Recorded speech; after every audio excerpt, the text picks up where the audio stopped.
Me pregunto dos cosas tras este estreno. ¿Por qué tenemos que esperar tanto tiempo para ver una interpretación de Ewan McGregor? ¿Y cómo hace Anne Hathaway para estar en todos lados? El final de La Calle Oak es una película que se estuvo promocionando muchísimo estos días y de alguna manera significando la vuelta del subgénero de supervivencia de dinosaurios tras el supuesto fin de la saga de Jurassic Park el año pasado. Pero una vez habiéndola visto, puedo decir que para mí no solo significó la vuelta de los dinosaurios al cine ni la vuelta del gran Ewan McGregor, sino posiblemente la mejor propuesta de ciencia ficción de dinosaurios de los últimos 10, o depende qué tanto aprecio le tengas a las últimas entregas de Jurassic World, quizá 20 años. Solo imaginen qué se sentiría que un día de la nada dinosaurios empiecen a aparecer por las cuadras de tu barrio como si las mismas pertenecieran a otra época, a una prehistórica. Bueno, algo así le pasó a la familia Platt, quienes tienen que permanecer juntos si no quieren ser devorados.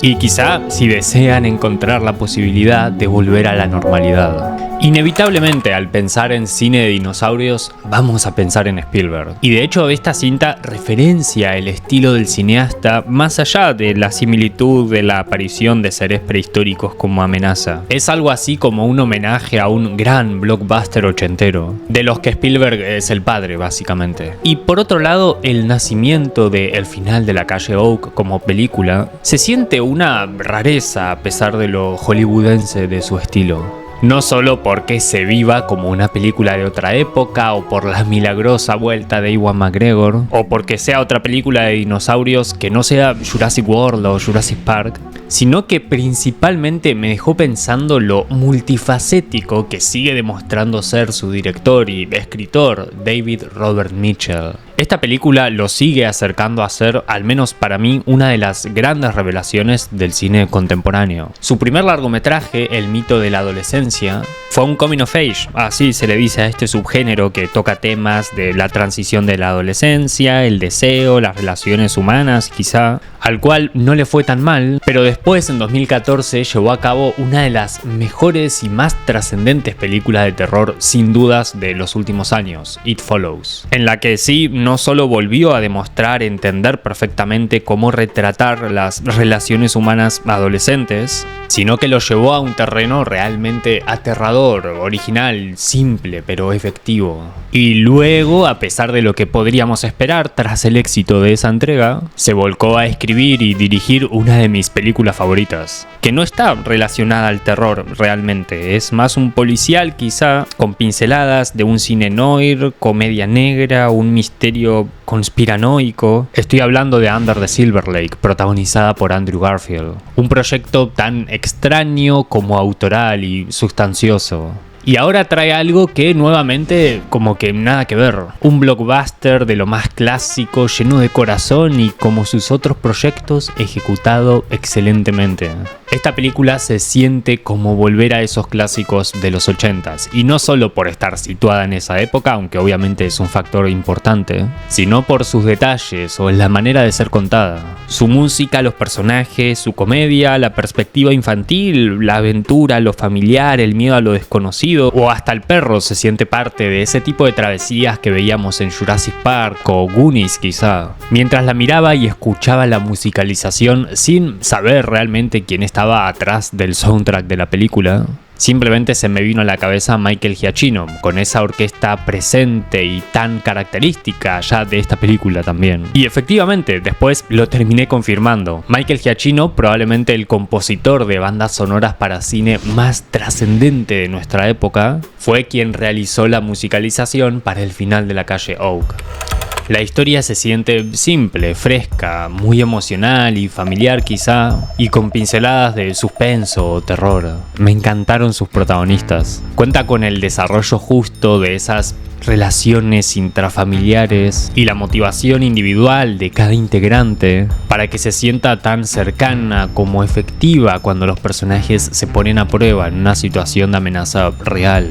Es muy nostálgica, sí, sin dudas es muy nostálgica. Hay muchos elementos que lo puedes relacionar fácilmente con cosas que hemos visto 1000 veces. Y sin dudas últimamente ese no suele ser un indicativo de coherencia o calidad en un relato. Pero El final de La Calle Oak se sigue sintiendo fresca en estos días. Es como una gran referencia a través de ciertos elementos estéticos o narrativos a otras películas, pero también es capaz de construir una historia muy original para traerle algo distinto al género. De hecho, cuenta con ciertos giros o decisiones en su trama que son más propios de un cine contemporáneo quizá, que le da identidad y que la termina siendo allegada y sorpresiva para un público renovado. Fue capaz de salirse un poco del esquema y tomar ciertos riesgos para que se sienta de esta manera. Y eso se lo adjudico a la visión de David Robert Mitchell. Quedé muy impresionado con la capacidad que tiene esta historia para impactar. Desde muchos aspectos, tristeza, melancolía, desesperación, horror, simplemente funciona. Me encantó esto de la presencia de la perspectiva juvenil. Siento que también es muy típico de las películas de Spielberg y que sin dudas David Mitchell tomó como referencia. Esa inocencia en la perspectiva hacia la amenaza, sumado al elemento fantástico que se presenta en la historia y, como decía, la música de Michael Giacchino, terminan siendo pinceladas muy satisfactorias donde predomina lo emocional, lo inocente, lo familiar, lo cálido, lo mágico en el sentido más clásico. En una película que no necesita estar justificando ni explicando nada, como una buena cinta de aventura tiene que ser, haciéndola muy fácil de digerir y disfrutar. Y sí, la historia tiene esos momentos en los que uno puede preguntarse más de una vez por qué este personaje hizo esto y por qué hicieron esto y bla bla bla. Pero si vas a ver a, no sé, Tom Cruise tirándose de un tren en movimiento o saltando de un precipicio con un paracaídas arriba de su moto, y te quejas de sus decisiones, quizás simplemente no querés disfrutar a Tom Cruise. No sé si se entiende. Quiero decir, es ficción, es cine, en este caso uno muy aventurero y clásico, es parte de la travesía. No tiene por qué precisamente priorizar el realismo, sino la expresión o la efectividad. Sé que hay gente que se niega a disfrutarlo o no les gusta y bueno, ahí ya no se puede hacer nada con ello, pero no es un problema de la película, no existe una fórmula correcta. Ewan McGregor, sé que tuviste papeles más desafiantes o complejos quizá en otro sentido que este, pero lo hiciste increíble y por favor no tardes tanto tiempo en volver a los cines. Me encanta el actor, acá lo vemos de nuevo en ese papel de padre familiar, protector ante una amenaza natural quizá, como lo vimos en Lo Imposible. Ya ha demostrado saber representar en todos los géneros. Tiene presencia, identidad, carisma y todo lo que un protagonista de una película de aventura como tal debe tener. Y qué decir de Anne Hathaway. Este es un paso más en ese gran paso que hizo este último año como actriz. No solo tuvo la oportunidad de volver a conformar a la audiencia con su vuelta interpretando a Andrea Sachs en El Diablo Viste a la Moda 2, sino que se volcó a algo muy distinto en ella en su interpretación para La Odisea, la película de Christopher Nolan, haciendo un trabajo sin dudas destacado en su carrera, y ahora se convirtió en la heroína de acción que nunca la habíamos visto ser. Hizo un buen papel, tiene un trabajo emocional muy grande también, sobre todo con esta dinámica en la relación con el personaje de Ewan que funcionan perfectamente entre ambos. También tenemos la participación de Kristen Convery, que como que no quiere la cosa está siendo uno de los grandes referentes juveniles en el Hollywood de los últimos años, con sus papeles en Oso Intoxicado, El Mono, Sweet Tooth y haciendo un gran trabajo para esta película también. Es más, la verdad que no vi la serie de Sweet Tooth, pero podría ser mi trabajo favorito de su parte hasta la fecha. Su personaje aporta parte de esa inocencia que mencionaba antes, que ayuda a dimensionar de otra manera el caos, esa aventura infantil y obviamente también a esa interacción familiar orgánica. Tiene como varias subtramas en la cinta, que si su perro, sus amigos, algún romance quizá, que terminan siendo algunas más intrascendentes que otras, pero funcionan. Siento que es otro de esos toques que vemos del historial del director con las relaciones adolescentes y demás. Y que bueno, al final, como decía, si bien funcionan, ni él ni su hermana, interpretada por Macy Stella, para mí no se terminan llevando los puntos emocionales más fuertes ni convincentes, la verdad, sino que se los llevan más sus padres o, bueno, la dinámica familiar en general. Pero no por sus interpretaciones, sino por sus lugares en la historia.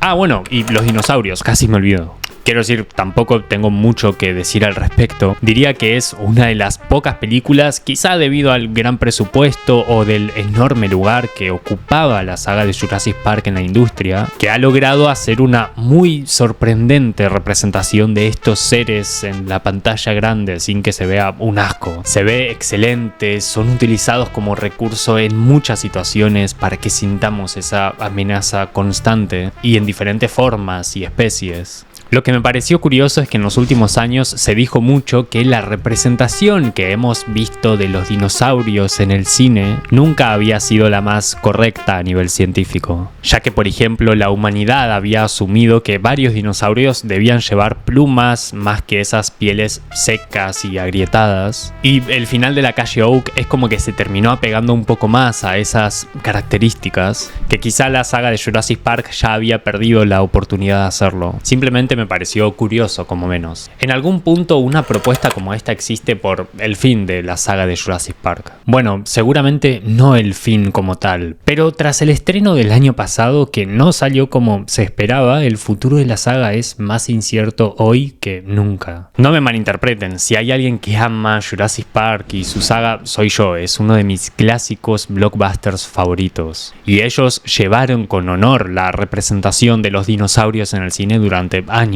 De hecho, corrijo, ellos enseñaron al cine a cómo hacerlo. Hay un trabajo histórico atrás de esa trilogía original encabezada por Spielberg, que hasta estableció una imagen en el consciente general de cómo nosotros nos imaginamos a estos seres.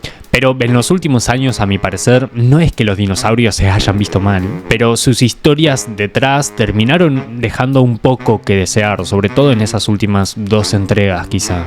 Si su fin y la necesidad de la audiencia por ver dinosaurios en el cine trae cosas como esta, la verdad que hay que agradecerlo. Sin duda siento que El final de La Calle Oak es una película que volvería a ver una y otra vez. Tiene una identidad creativa muy clara, apoyándose en una esencia algo nostálgica, una ambientación hermosa, una historia tan familiar como agresiva también. Me encantó y, como digo, qué gran sorpresa viniendo de un cineasta como David Robert Mitchell. Al final, si lo pienso, tras esta película empiezo a entender muchos de esos factores en común que hay atrás de sus historias, por más de que realmente sean súper diferentes entre sí. Y sin dudas que sí se refleja y se ve mucho de esas experiencias y grandes proyectos previos del cineasta, con un elenco perfecto para esto y muchos otros elementos más que terminan haciendo a El final de La Calle Oak una película que disfruté mucho de ver.